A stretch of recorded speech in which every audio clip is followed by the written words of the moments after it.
সকলোকে স্বাগতম জনাইছোঁ। আজি ভিডিঅ'টো অকণমান বেলেগ হ'ব আৰু মই আহি আছোঁহি আজি সোণাপুৰৰ যোনটো ভিণ্টেজ কাৰ মিউজিয়াম আছে তাত, আৰু তাত আপোনালোকক দেখাবলৈ চেষ্টা কৰিম কেনেকৈ আছে বস্তুখিনি। আপোনালোকে চাব, ভিডিঅ'টো চাই ভাল পালে লাইক কৰিব, কমেণ্ট কৰিব আৰু চেনেলটো ছাবস্ক্ৰাইব কৰিবলৈ নাপাহৰিব। বলক ভিডিঅ'লৈ সোমাই।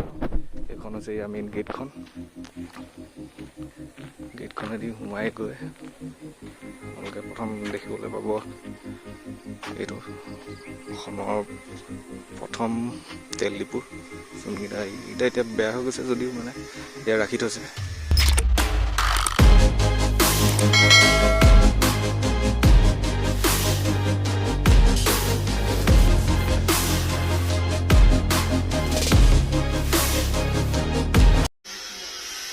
এই মিউজিয়ামটো ইয়াৰ পৰা কাজিৰঙালৈ শ্বিফ্ট কৰিব লৈছে, সেইকাৰণে গোটেই কাৰখিনি ৰিপেয়াৰ কৰি আছে।